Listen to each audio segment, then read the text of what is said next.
voltei. Devem estar abusados de olhar para minha cara, mas hoje de manhã sou só eu mesma, certo? Vamos concluir aqui a nossa manhã com a aula de hemorragia digestiva alta, certo? Lembrando que a hemorragia digestiva alta, ela entra também naquele quadro de descompensação, né, de emergências que podem chegar em paciente com cirrose, por exemplo, mas não só por isso, tá? Tem outras condições que podem levar à hemorragia digestiva alta e a gente vai ver um pouquinho sobre ele. Dois passos principais, né, dois pilares principais para esse paciente que chega com hemorragia digestiva alta no departamento de emergência. Passo número 1, sempre estabilização hemodinâmica e ressuscitação desse paciente. Tá? Ele pode chegar com graus variáveis de choque. Então, passo 1, sempre ABC, estabilização hemodinâmica e ressuscitação. Passo 2, endoscopia diagnóstica e possível tratamento. Tá? Passo 2, não pode vir antes do passo 1, certo? Passo 1 sempre antes do passo 2. Tá? E aí, só para a gente contextualizar, o que é hemorragia digestiva alta? Hemorragia digestiva alta é quando eu tenho sangramento acima do ângulo de Treitz. E aí a gente vai ter essa hemorragia digestiva alta caracterizada pelo quê? O paciente pode apresentar hematêmese. Essa hematêmese pode ter um sangue vermelho vivo. Esse sangue vermelho vivo também pode vir com coloração mais escura, né? Sangue vermelho vivo, paciente que está fazendo hematêmese volumosa, aquele sangue bem vermelho, tudo com grande quantidade, geralmente é um sangramento mais ativo, né? Um paciente com sangramento realmente naquele momento. Paciente com sangue via alta, mais escuro, mais coloração de borra de café, já fala mais a favor de um sangramento mais contido, né? Não é aquele sangramento ativo, vivo, que está acontecendo ali naquele momento, tá? Além disso, a gente pode ter também, dentro da classificação de hemorragia digestiva alta, a melena, tá? A melena, fezes escurecidas, vem lá de cima, tá? Lembra que ele passa por todo o trato digestório.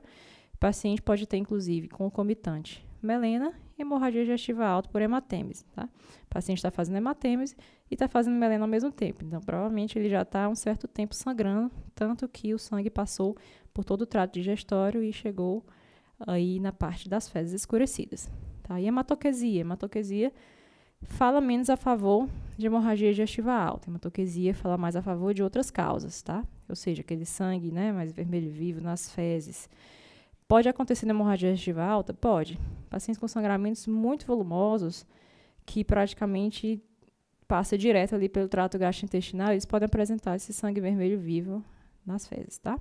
Então, isso aqui é só uma divisão didática para a gente entender aproximadamente de onde está vindo a fonte do meu sangramento. Lembrando que até 60% dos pacientes vão sangrar pelo mesmo local. Então, é uma pergunta importantíssima, ou do prontuário, ou para o paciente, ou para a família, de você fazer se ele já sangrou alguma vez, se é a primeira vez que ele está sangrando, se isso já aconteceu outras vezes. Porque, geralmente, 60% dos casos, eles sangram pelo mesmo local que eles sangraram anteriormente. E aí, como eu falei para vocês, hemorragia digestiva alta não necessariamente é cirrose hepática. Tem outras coisas que levam o paciente a vomitar sangue, né?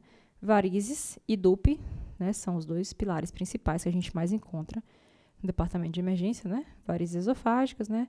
Aquele paciente com doença hepática, já com cirrose avançada e tudo, faz sangramento por varizes hepáticas ou varizes esofágicas, que é um dos mais comuns que a gente consegue receber no departamento de emergência, e o DUP, né, doença ulcerosa péptica, que é o outro braço mais comum que a gente recebe no departamento de emergência. Mas tem outras condições, né, que podem sangrar também. Fístula ortoentérica, paciente que faz uso de anticoagulantes e antiplaquetários, tá? Pacientes que fazem uso de Marevan, descompensado, que não faz exames de TAP, de NR há meses, né, pode apresentar o sangramento. Pacientes com quadros de malignidade, né, principalmente pacientes fumantes, uso de AINE, AS, enfim, tudo isso está dentro do grande grupo de hemorragia digestiva alta.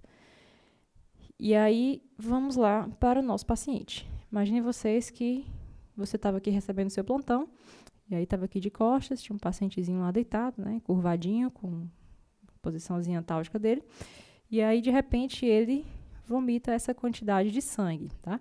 Esse paciente tinha uma boa quantidade também em cima da cama, esse sangue do chão foi só uma parte do que ele vomitou, mas vocês já conseguem ver que é bastante sangue, certo? E aí, o que a gente vai fazer com esse paciente? Meu Deus, o paciente teve hemorragia digestiva alta, sangrou. O que é que eu faço com ele agora? Corre para a endoscopia. Chama o endoscopista agora. Não, tá? Não. Os estudos mostram que os pacientes que fazem endoscopia precoce, né, com menos de 12 horas, nas primeiras 6 horas, eles tiveram aumento da mortalidade porque eles não foram ressuscitados volemicamente. Se fazer endoscopia no paciente instável hemodinamicamente, sem reanimar, né, esse paciente, sem ressuscitar esse paciente, aumenta a taxa de mortalidade dele, certo? Então, lembra do passo 1 e do passo 2. Passo 1, ressuscitar. Passo 2, endoscopia. E aí, para ressuscitar esse paciente, acessos calibrosos, né? 1 ou 2 acessos, né? Na região cubital, já com 18, se possível. Não vai dar nada pela boca, né? Às vezes isso é um pouco óbvio, mas é importante a gente falar o óbvio. E avaliar os sinais de choque. O paciente está aqui, bem estávelzinho, pressãozinha 12/8, frequênciazinha de 85 e sangra. Imediatamente que ele sangrou, ele não vai apresentar hipotensão, não vai apresentar sudorese, não vai apresentar todos esses sinais de choque, tá? Muitas vezes ele demora um pouco a apresentar os sinais mais pronunciados de choque tardio, certo? Hipotensão, por exemplo, livido, enfim. O que a gente vai precisar encontrar nesse paciente? Sinais de choque precoce, né? Tempo de perfusão, às vezes um ataque cardíaco ali inicial e choque index aumentado. Lembrando que o choque index ele é a frequência cardíaca pela pressão arterial sistólica. E foi feito esse estudo, né, relacionado ao choque index no departamento de emergência, que mostrou que o choque index acima de 0,7 ele tinha uma relação direta com o aumento da internação hospitalar e aumento da mortalidade. Então, muitas vezes é o que a gente vai ter nesse paciente. Muitas vezes ele não vai ter hipotensão, muitas vezes ele não vai ter livedo, não vai ter sudorese, não vai ter nada daquilo típico de um paciente chocado grave em fase tardia. Ele vai ter sinais precoces de choque, sinais precoces de hipoperfusão, tá? Então, a gente pode usar o choque index já para avaliar se esse meu paciente que sangrou aquele tanto ali no chão, se ele tem ou não um choque inicial, né? Porque no choque inicial, vocês já devem ter visto em outras aulas nossas, é no choque inicial que eu preciso agir. Não adianta eu agir no choque descompensado, no choque em falência de órgãos. Preciso agir no choque inicial, no choque precoce. É ali que eu consigo melhorar a mortalidade do meu paciente, tá? E aí, a gente entra no ABC. Não tem jeito, né? A gente entra no ABC e o ABC passa pelo A, avaliação da via aérea do paciente, se ele tem ou não indicação de intubar, né? Lembrando que esses pacientes que têm hemorragia digestiva alta, eles podem apresentar volumosos sangramentos pela boca. E esses volumosos sangramentos pela boca, eles podem realmente entrar em um dos meus 3 pilares, das minhas 3 perguntas de se eu vou intubar ou não meu paciente. Que é, se o meu paciente protege via aérea, se ele oxigena adequadamente, se ele tem um desfecho desfavorável. Se meu paciente está vomitando pela boca e não para de vomitar sangue, ele entra tanto no meu desfecho desfavorável, quanto no meu protege ou não via aérea, tá? Então, se o paciente não protege via aérea, está vomitando sangue ali sem parar, o paciente tem indicação de intubar, tá? E aí, esse paciente, quando você vai intubar, tem 2 coisas que a gente precisa avaliar. Coisa 1 é se o seu paciente está ressuscitado hemodinamicamente. Você não vai intubar um paciente hipotenso. Você não vai intubar um paciente com a pressão lá nos pés, certo? Porque provavelmente esse paciente vai parar durante a indução. Então, antes de intubar o seu paciente, antes de qualquer coisa, ressuscite o seu paciente. Deixe ele estável o máximo que você puder, se houver tempo para intubar, tá? Segundo ponto relacionado à intubação é que muitas vezes você não vai conseguir visualizar muita coisa. O paciente está sangrando, a boca está cheia de sangue e às vezes a gente tem aquele aspiradorzinho molinho de aspirar tubo, né? E ele não funciona para aspirar um sangramento ativo que não para de vir enquanto você laringoscopa esse paciente. E aí, só para vocês conhecerem, realmente para vocês conhecerem, porque dificilmente a gente tem disponível, infelizmente, nas nossas emergências, James do Canto, certo? Ele desenvolveu essa técnica, SALAD, né? Esse daqui é um aspirador rígido, tá, na mão dele. Esse aspirador rígido, ele me permite aspirar grandes quantidades de sangue, ou até mesmo partículas maiores, né, por meio dele, que é aquela sondinha pequenininha, aquela tripinha, molinha, que você passa dentro do tubo para aspirar. Não consegue Primeiro que você não consegue nem guiar aquela sonda para onde você quer. E a técnica SALAD é exatamente isso. Você entubar o paciente com um aspirador, fazendo essa remoção mais rápida e mais eficaz dessa grande quantidade de sangue que tem na viela do paciente para você conseguir visualizar, tá? Inclusive, para pacientes com grande quantidade de sangue, muitas vezes a videolaringoscopia pode ser uma escolha não tão boa se você não tiver um aspirador rígido para lhe ajudar, porque vai embaçar toda a sua tela, certo? Então, técnica SALAD, nesse caso aí, salva a sua vida. Com relação a fluidos, né? O paciente está começando a fazer hipotensão. O que é que eu posso fazer para essa hipotensão? Jogar soro, ringer fisiológico, ad eterno. A gente sabe que o paciente que está sangrando, ele está perdendo volume, está perdendo volemia, né? Se ele está perdendo volemia, eu preciso repor essa volemia com o que ele está perdendo. Ele está perdendo sangue, eu preciso dar sangue. Então, não adianta você jogar 3 litros de soro nesse paciente e não repor o sangue que ele está perdendo, tá? Então, no paciente que tem indicação de transfusão, não adianta você ficar jogando litros e litros de soro. Principalmente nos pacientes com varizes esofágicas, tá? Pacientes com varizes esofágicas, a gente tem que evitar tanto overtransfusões quanto overfluids, tá?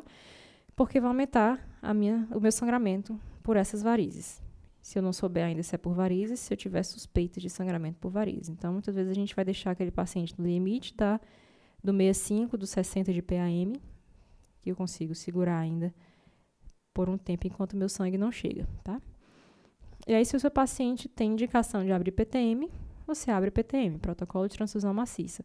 Vai ser muito variável de acordo com cada instituição, com cada hospital, com cada local que você trabalhe, mas se seu paciente tem sinais de choque e está com sangramento volumoso, sangramento moderado, aquele paciente que a gente viu no nosso quadro inicial, bastante sangue, né, em vômitos com sangue, em uma condição que ele estava já no seu departamento de emergência, estava estável, vomitou, começou a fazer sinais de choque, protocolo de transfusão maciça, tá? O problema é que a gente demora a abrir o protocolo, a gente muitas vezes retarda essa decisão e o paciente paga por isso, certo? Então, o paciente começou a apresentar sinais de choque, sangrou naquela quantidade, não tem por que a gente pensar, tá? Tem que pedir para descer os concentrados. E aí, enquanto isso, se o paciente está fazendo hipotensão, você vai segurando ali com fluidos, vasopressor, se os fluidos não responderem, enquanto o sangue chega. Em pacientes estáveis hemodinamicamente, que não estão precisando abrir protocolo de transfusão maciça, né?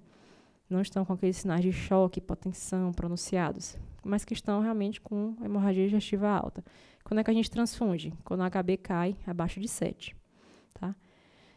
Pacientes coronariopatas, é uma exceção à regra. A gente vai transfundir quando eles estiverem com HB abaixo de 8, certo? Então, estável hemodinamicamente, eu não preciso me aperrear se a hemoglobina estiver 9, se a hemoglobina estiver caindo para 8, dá para eu segurar até 7. Como eu falei com vocês, cuidado com os pacientes com varizes esofágicas, né, com as overtransfusões, os overfluidos, para a gente não aumentar ainda mais o meu sangramento e piorar o quadro do meu doente. Plaquetas, né, transfusão de plaquetas. A gente vai transfundir plaquetas. Se o paciente tiver... Isso aqui para fazer endoscopia. O endoscopista vai perguntar para vocês como é que estão as plaquetas, como é que está a hemoglobina, como é que está o TAP TTPA do seu paciente, o INR, certo? Lembrando que a hemoglobina, que eu não falei para vocês ainda, a hemoglobina, ela pode... O paciente acabou de sangrar, acabou de vomitar sangue. Se eu fizer um hemograma agora, a hemoglobina pode vir normal, né? Pode vir dentro do basal dele. Não deu tempo ainda dela baixar, não deu tempo ainda do paciente fazer anemia. Se você começar a jogar fluidos, né, jogar líquido nesse paciente, inclusive eu posso falsear aí uma falsa anemia, né, vou estar hemodiluindo. Então, o meu valor de hemoglobina ele não é muito fidedigno nos primeiros momentos daquele paciente que está sangrando. Por isso que você precisa seriar essa hemoglobina e fazer uma vigilância dela nas primeiras 6, 8 horas. Tá?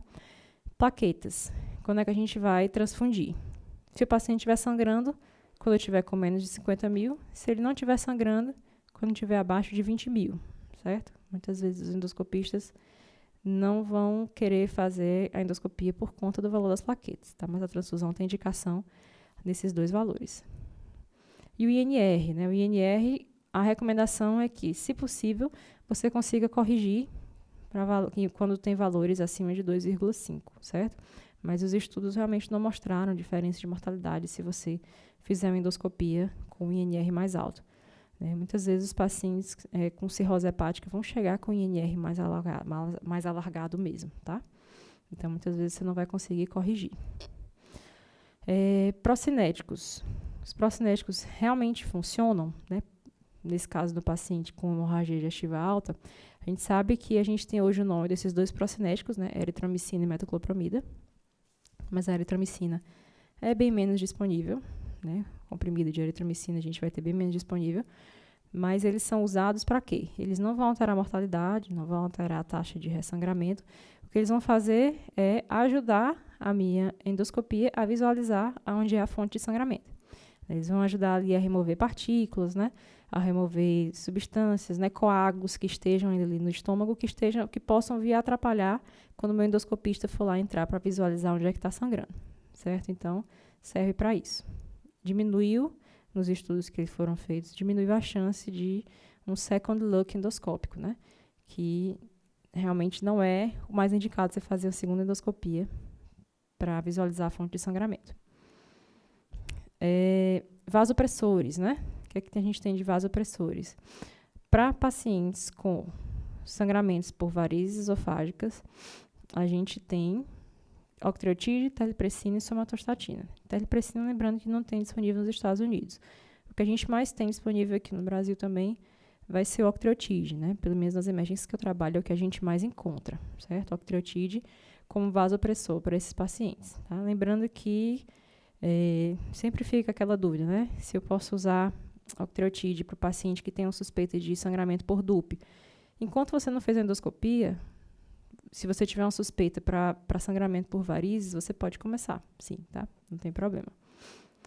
O octreotide a gente vai fazer 50 microgramas em bolos, certo? Inicial. E vou manter 50 microgramas por hora em bomba, certo? Então, para esses pacientes com varizes esofágicas, realmente tem benefício, tá? Antibiótico. Antibiótico no paciente, no paciente com sangramento varicoso, ele foi a única medicação, dentre todas essas que eu mostrei para vocês, e ainda vou mostrar, que realmente teve um bom desfecho na mortalidade, tá? A gente sabe que até 20% dos pacientes com cirrose, né, os pacientes com sangramento varicoso, podem chegar já infectados no departamento de emergência e durante a internação, né, mais de 50% deles em algum momento vão se infectar. Então, o antibiótico ele me ajuda muito aí nesse ponto, né, de eu diminuir as minhas complicações infecciosas desses pacientes, né? E realmente teve um desfecho positivo na mortalidade na HDA varicosa, tá? Lembrando que o antibiótico que a gente vai fazer nesses pacientes é o ceftriaxona, né? É o de escolha, 1 grama EV de 24 em 24 horas. Antes da endoscopia, tá? Não adianta você fazer depois da endoscopia e o paciente perder esse tempo todo. Você pode fazer antes da endoscopia, não tem problema, mas se ele for uma DUP, tudo bem, você fez o antibiótico, garantiu a única medicação que altera a mortalidade naquele paciente. Se não for varicoso, tudo bem, mas se fosse varicoso, você teria acertado, certo? Então, sempre fazer antes da endoscopia. E como eu falei para vocês, ele reduz complicações infecciosas e teve associação com o desfecho de mortalidade. IBP. Em quem a gente vai fazer bolo de 80 mg? O IBP é uma medicação que você vai fazer para pacientes que estão apresentando hematêmese instáveis hemodinamicamente. Pacientes que estão sangrando, pacientes que estão instabilizando, tá? Então, esses pacientes têm indicação de fazer IBP.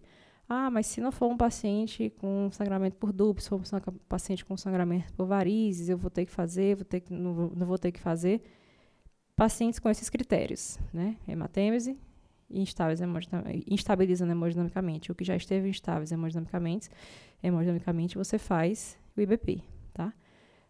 Tudo bem, saiu a endoscopia, você viu que era varicoso, não tinha nada a ver com DUP, aí beleza.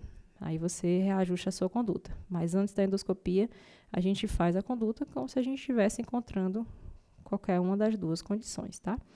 Lembrando que o bolus a gente vai fazer de 80 mg, né? A gente tem mais disponível, né, omeprazol nas emergências, né, principalmente dos hospitais públicos. Então, a gente vai fazer bolus de 80 mg nesses pacientes. E vou manter IBP até o resultado da EDA. Faz antes da endoscopia também.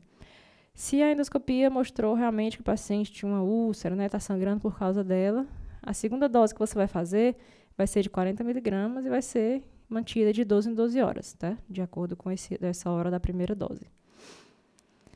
E o Transamin, né? O Transamin a gente sabe que hoje ele é usado para diversas fontes de sangramento, né? Pacientes com epistaxe, a gente viu que tem benefício a gente fazer embebido na gase Transamin, pacientes com sangramento alveolar, né?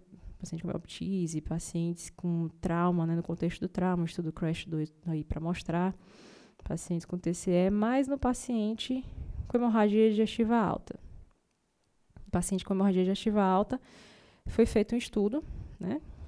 De 2020 agora, um estudo HALTED, que ele mostrou, né, estudou os efeitos da infusão do ácido tranexâmico em altas doses, né, relacionados à mortalidade nos pacientes que tinham hemorragia digestiva alta, né, que tinham sangramento agudo alto.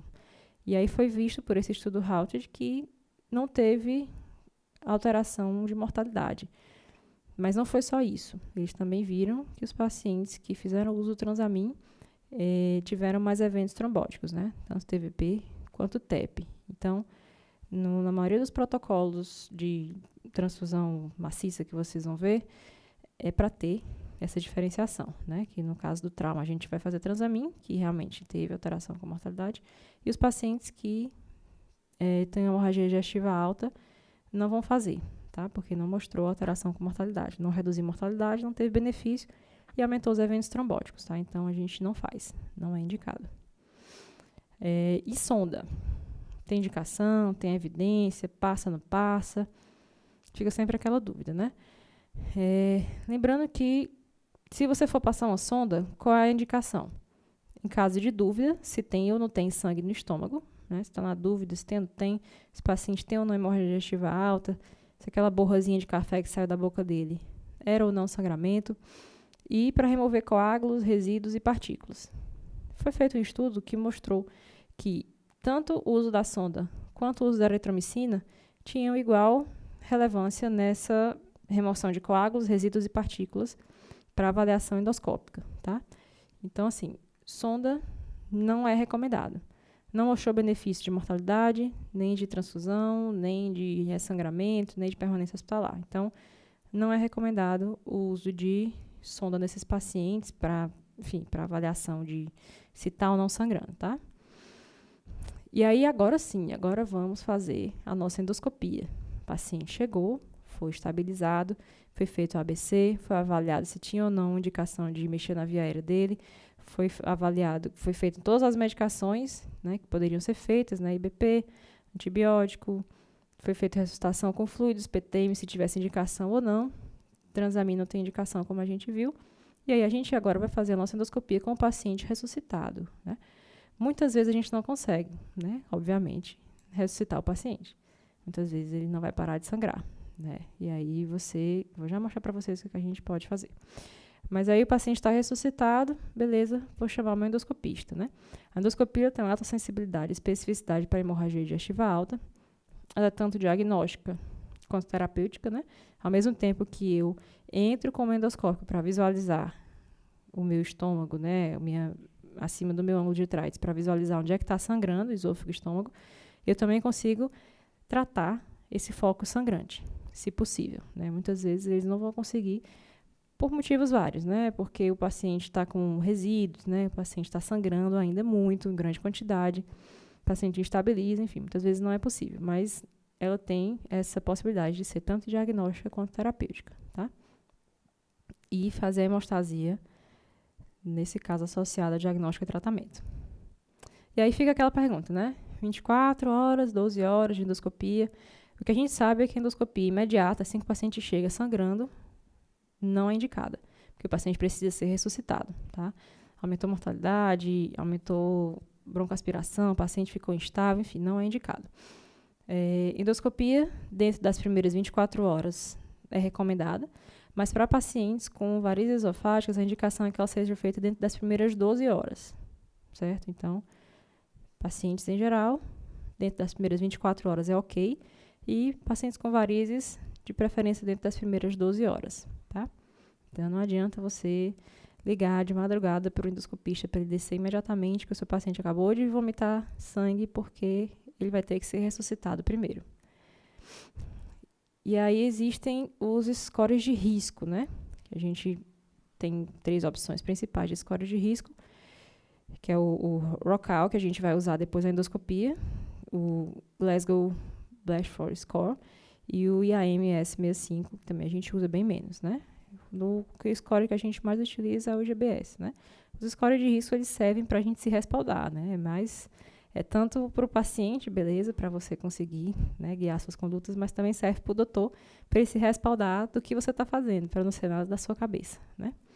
Então, o Glasgow Blatchford Bleeding Score, né, o GBS, esse daí é uma escadinha que eu botei para vocês do Medicalc, né? Ele vai estratificar esses sangramentos, né, via alta, segundo os pacientes que têm alto risco para os pacientes que têm baixo risco e os pacientes que são candidatos a ir para casa, certo? E o que ele vai avaliar? Nível de hemoglobina, né, o BUN, né, que a gente não usa, que é aquele valor de ureia calculado, pressão, sexo, frequência cardíaca, se tem ou não tem melena, se teve síncope recente, se tem história de doença hepática e se tem história de insuficiência cardíaca, tá? Então, esses daqui são os scores do GBS, tá? E aí, enfim, a gente não consegue decorar tudo isso, a gente também usa o nosso aplicativo, certo? Vocês vão ver aqui, quanto maior o score, a menor ou igual a 1, o paciente tem baixo risco e pode ser um candidato para um manejo fora do departamento de emergência. Score de 2 para cima já é um score mais elevado.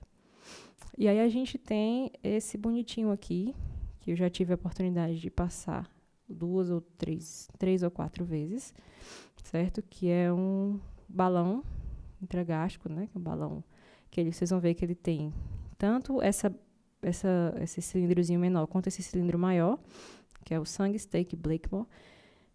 Meu inglês está ótimo, certo? Que esse cilindrozinho maior, amarelinho, ele vai no esôfago do paciente e a gente vai usar quando? Isso daqui. Se o paciente chegou, você tentou ressuscitar de todo jeito, fez soro, fez concentrado de hemácias, fez plasma, fez tudo que você podia imaginar, ele não para de sangrar, enfim. Pacientes com varizes esofágicas que não param de sangrar, você não consegue nem entrar com o endoscópio porque ele não para de sangrar. É uma alternativa para ser passada. O ideal é que ela seja passada via endoscópica, tá? A gente já teve a oportunidade de passar algumas vezes no departamento de emergência, eu e meus colegas residentes. A gente teve bastante dificuldade, porque esse canozinho, esse fiozinho rosa, né? Ele é mole, então você vai ter que entrar pelo nariz ou pela boca do paciente, o paciente tem que estar entubado, tá? Pelo nariz ou pela boca do paciente, e como ele é mole, você não consegue guiar ele para dentro passar pelo esôfago até o estômago, tá? Caso você consiga esse milagre, você fazer essa proeza, que a gente teve bastante dificuldade das vezes que a gente conseguiu, ele fica assim, tá? Que é uma gambiarra que a gente faz. O balão fica inserido, né? Quando você consegue introduzir todo o balão, você insufla, tem uma quantidadezinha na caixinha do fornecedor, você insufla tanto o cilindro menor quanto o cilindro maior, né? O cilindro menor vai ali ficar preso no estômago, na transição, e o cilindro maior, laranja, vai ficar na região esofágica, tá? Então, quando você fixa no paciente, você vai prender com uma gaze ou alguma coisa que consiga deixar ele com o pêndulo para fazer uma tração, tá? Então, o objetivo disso daqui o que é? Fazer uma tração, deixar meu balão insuflado dentro do esôfago e estancar ali o meu sangramento, segurar o meu sangramento temporariamente, enquanto o paciente é estabilizado hemodinamicamente, para depois você retirar e fazer uma nova endoscopia, tá? Então, isso daqui realmente é uma condição que a gente usa em casos mais extremos, né? Em casos mais final de linha, que você não tem mais o que fazer, vocês veem aí que ele já está transfundindo, que ele já estava com soro para um lado, soro para o outro, com 1000 bombas, vasopressor e continuava sangrando. Aí, realmente, a gente optou por fazer essa passagem na própria emergência. Vocês conseguem pedir do setor de endoscopia para descer para a emergência. E aí você passa com essa dificuldade realmente de ele ser mole e não conseguir passar tão facilmente, porque ele não consegue guiar, né? Mas aí, depois disso daqui, você tem que chamar um endoscopista, porque você precisa descobrir a fonte de sangramento. Isso aqui não trata, tá? Isso aqui é um paliativo, enquanto você consegue estabilizar minimamente o seu paciente, certo? E era isso que eu tinha para falar para vocês de hemorragia digestiva alta.